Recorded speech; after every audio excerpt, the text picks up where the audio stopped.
Hello everyone, my name is Trevor, and this is my review of Nightmare Alley.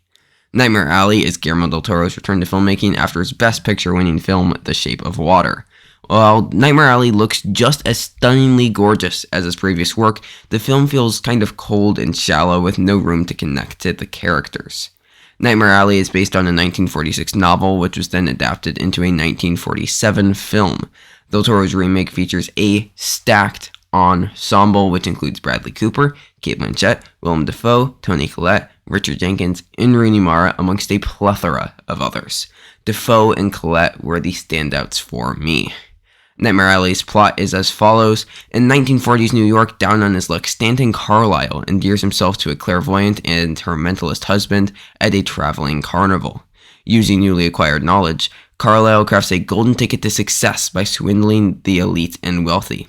Hoping for a big score, he soon hatches a scheme to con a dangerous tycoon with help from a mysterious psychiatrist who might be his most formidable opponent yet.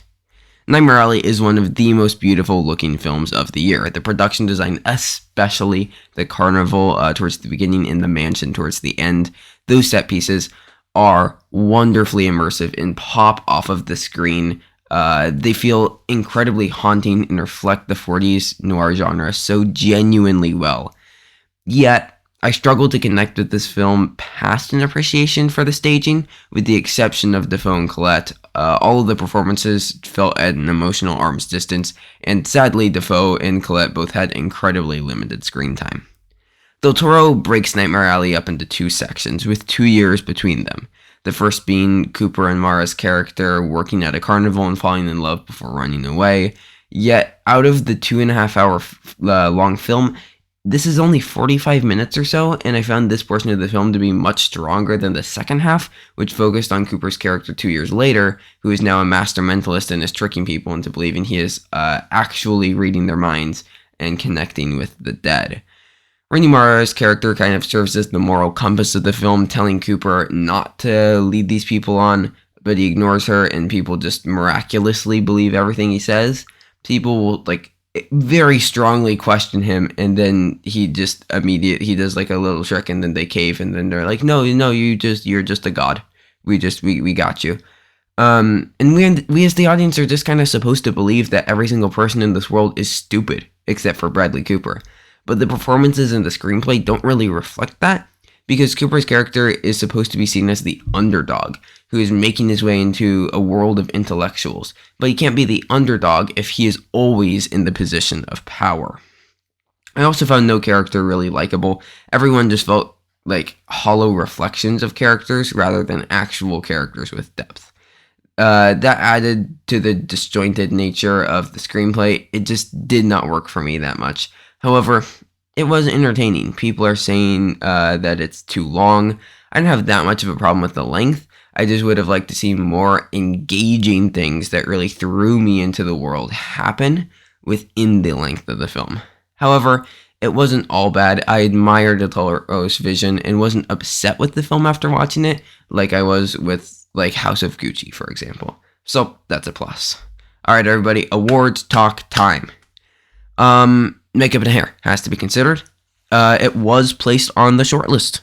This was on the shortlist for makeup and hair, so we do have to talk about it.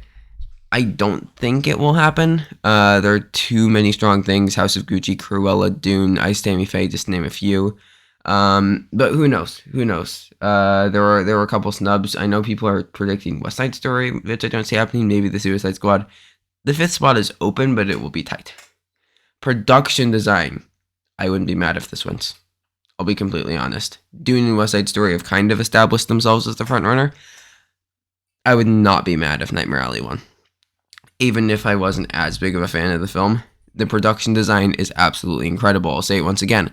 The entire carnival sequence is beautifully built. It's amazing. I love immersive production design that just it takes you into the world, and that took me into the world. And I guess I was just frustrated that the screenplay couldn't do the same thing for me as the production design, but the production design is easily some of the best of the year, easily the best part of this film. It could happen.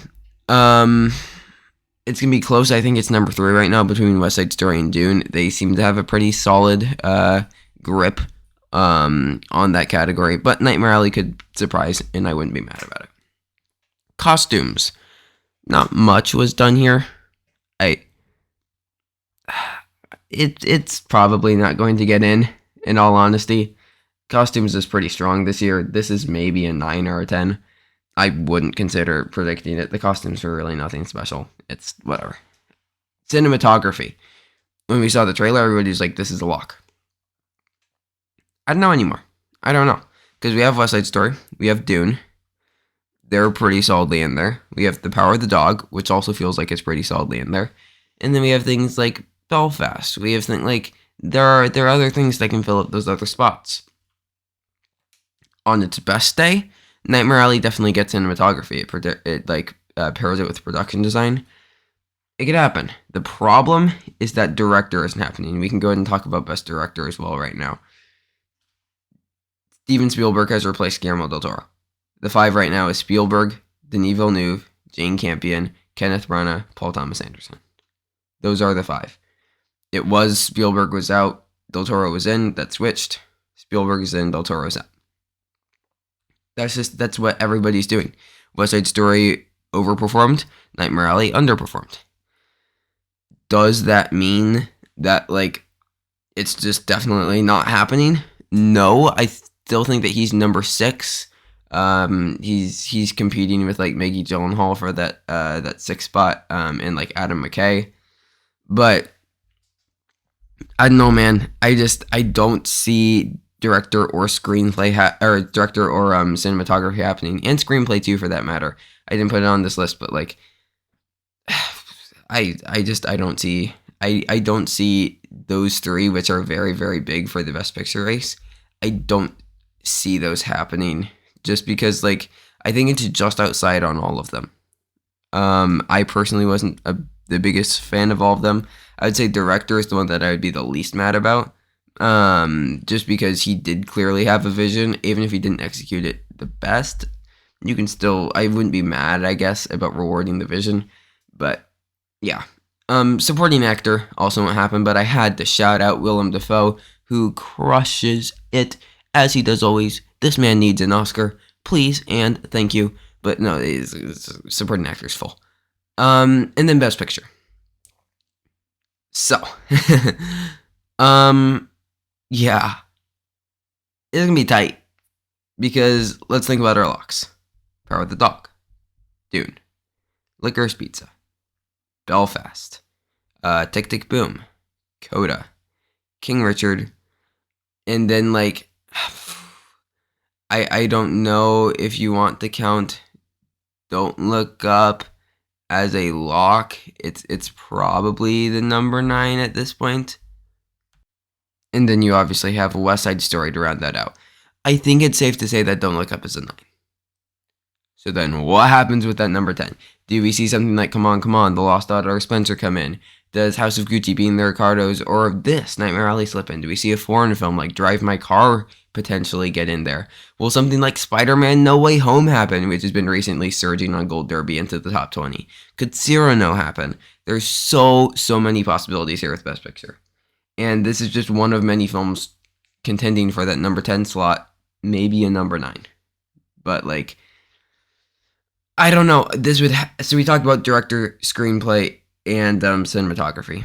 I think this has to pick up it definitely has to pick up a nomination in one of them, probably 2 to get in.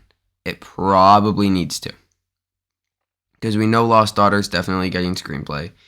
I mean, Spencer, I don't know if that happens. Come on would need to pick up an actor in screenplay.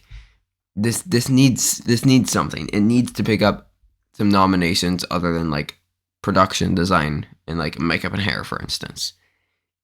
To get into Best Picture, it needs a big nomination. And as of now, I just don't see that happening for Nightmare Alley. I don't see it picking up a major nomination. But we'll see. Rating, I would give this film a 6 out of 10. I didn't hate it, didn't love it, But I would love to hear your thoughts about Nightmare Alley in the comments below, as well as what you think this film will get nominated for. If you want to hear more movie reviews, more Oscar stuff, you can subscribe if you want. I won't force you to, because I can't.